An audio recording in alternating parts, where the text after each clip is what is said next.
청강 만화역사박물관 랜선 투어 6번째 시간이죠. 저는 양혜석이고요. 오늘도 홍난지 박사님 모셨습니다. 안녕하세요. 안녕하세요. 홍난지입니다. 저번 시간에 이어서 이제 80년대 한국 만화계 이야기를 들어볼까 합니다. 일단 80년대 만화계는 어떤 변화가 있었을까요? 70년대에 이제 대본소의 인기가 조금은 저물고 그리고 잡지를 중심으로 해서 만화가 굉장히 많이 소비되었다라고 말씀을 드렸는데 80년대에는 다시 만화방이 엄청나게 인기를 끌게 돼요. 네네. 근데 이 만화방의 주요 소비자층이 예전에는 어린이였다면 지금 이 80년대에는 성인이 대상의 만화들이 굉장히 많이 네네. 소구가 되는 공간으로서 만화방이 다시 부활을 하게 됩니다. 그리고 이런 만화를 다시 보게 되는 사람들이 예전에는 어린이만인 줄 알았는데 네네. 성인까지 타깃층이 늘어나게 되니까 타깃별로 그리고 뭐 성별별로 이렇게 다양한 만화 전문 잡지들이 대거 창간하게 되는 어떤 배경이 또 생기고요.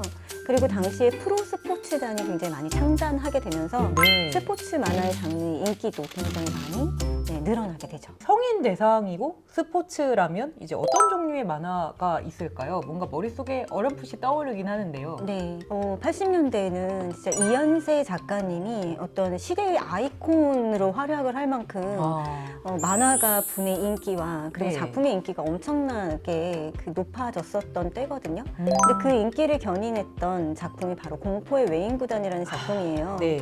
이상문 선생님이 가족 중심의 서사로서 스포츠, 승부, 그리고 눈물과 같은 어떤 심파성의 이야기들로 1970년대 스포츠 만화 시장을 견인을 했다면 1980년대 같은 경우는 이현세 선생님께서 청년 세대가 주인공인 스포츠 만화, 스포츠 야구 만화를 그리셔서 굉장히 많은 인기를 거두셨어요. 시대에 따라서 같은 스포츠 만화고 같은 야구 만화인데도 굉장히 느낌이 다르다는 생각을 하는데요. 혹시 이런 변화에 또 뭔가 다른 사회적인 요인이 있었을까요? 차마 내 욕망대로 살 수는 없어서 눈물밖에 흘릴 수 없었던 그런 시대의 기성세대와는 좀 다른 삶을 살고 싶다라고 네. 하는 청년 세대들이 개인들이 하고 싶은 일들이 있다 할지라도 어머니 세대들을 무시할 수만은 없고 그렇다고 해서 내 욕망대로 살아가기엔 시대적 한계도 명확했기 때문에 승부를 다루고 내 욕망대로 살고 싶은 주인공이 등장하지만 정말 그냥 승리만 가져올 수는 없는 그러니까 반쪽짜리 승리의 어떤 스토리텔링이 공포의 외인구단에는 분명히 들어가 있었어요. 네. 그러니까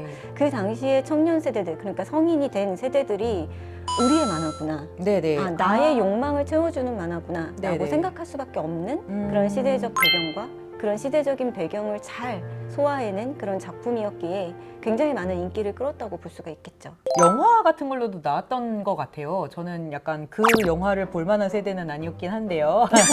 그 굉장히 유명한 영화 감독님이신 네. 이장호 감독님이라고 네네. 계세요. 아유, 유명하시죠. 네, 네. 이장호 감독님께서 1986년에 이 작품을 네. 영화로 만드셨는데 네네. 정말 공전의 히트를 기록을 했고요. 네. 특히나 OST가 굉장히 유명해졌어요. OST가요. 네, 그 당시에 또 굉장히 인기를 많이 끌고 계셨던 정수라 가수님이 부르셨는데 난 내가 좋아하는 일이라면 뭐든지 할 수 있어 이런 가사 기억나지 않으세요?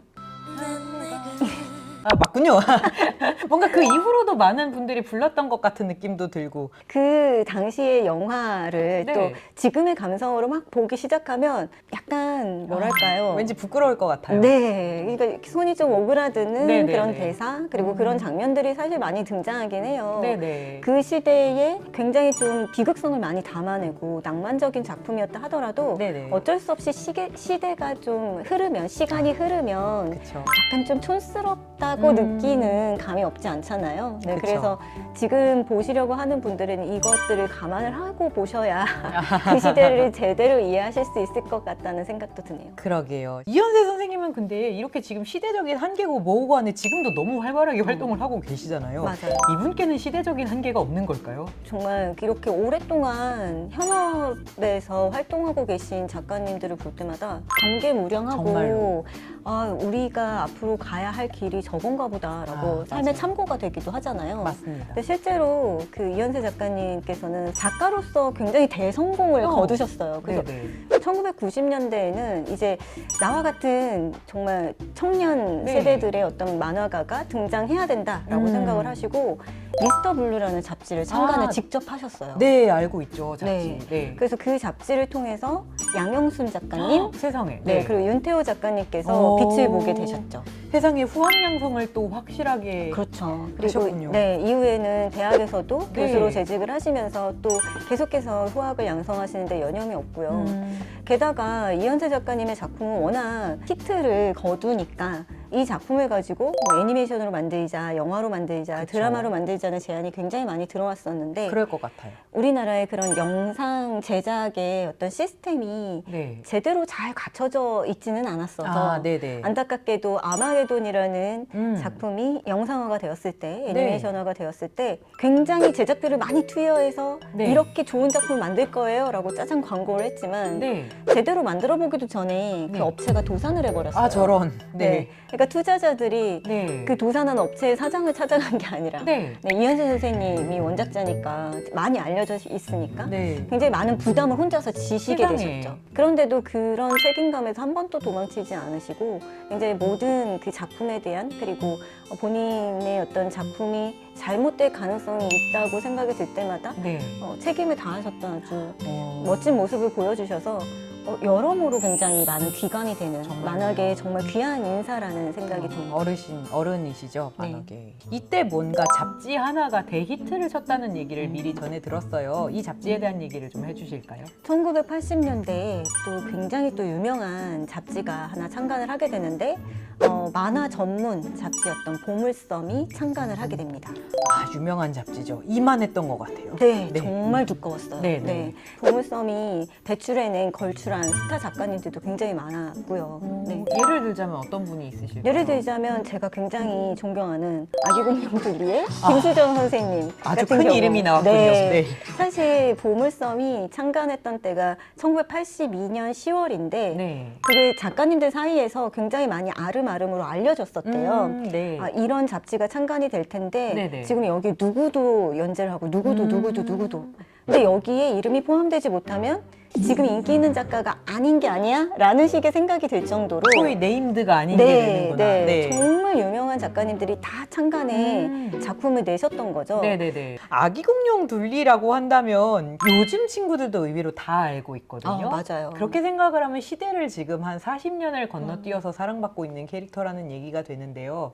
극장판도 제가 알기로는 굉장히 많은 사람들이 봤거든요. 맞아요. 네. 그 당시에 극장판을 만드셨을 때도 너무너무 어렵게 투자를 받아서 만드셨는데 네. 사실은 극장을 잡지 못해서 너무 어려움이 정말요? 크셨대요. 그래서 억지로 서울에 한 2개의 관을 잡아서 개봉을 했는데 네.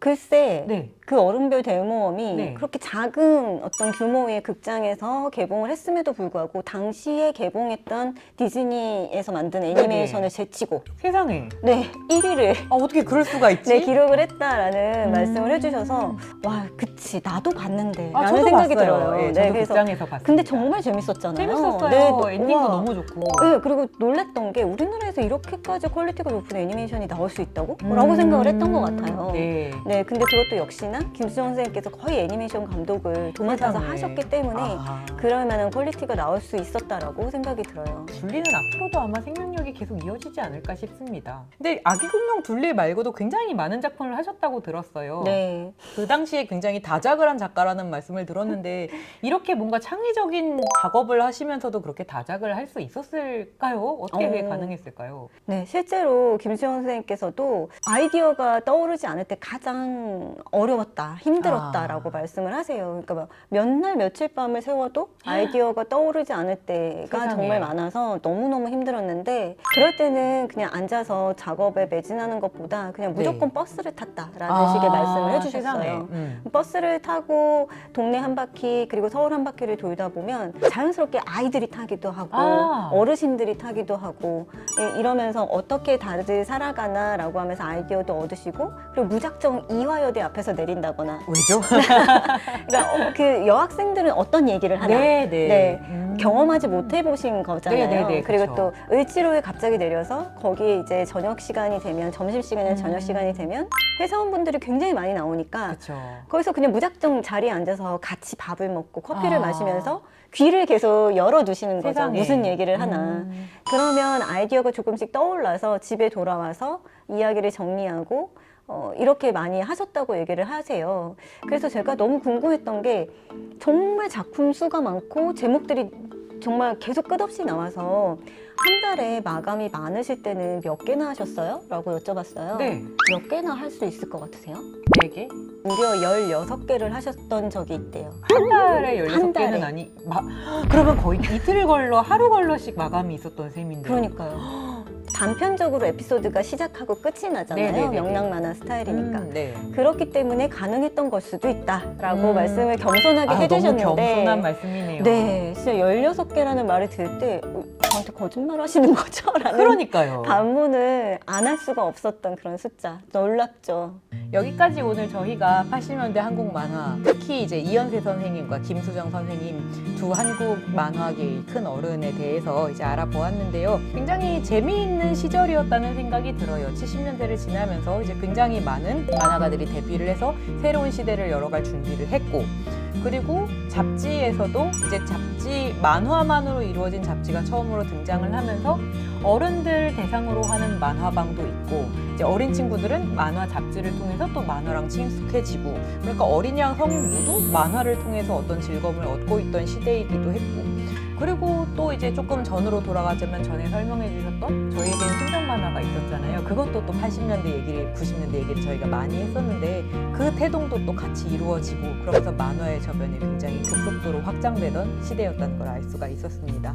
여기까지 저희 만화의 시대를 따르는 여행을 도와주신 홍난지 박사님께 감사하다는 말씀 드리면서 오늘 여기서 정리해 볼까 합니다. 함께 해주신 여러분 감사합니다. 다음 기회에 또 뵐게요.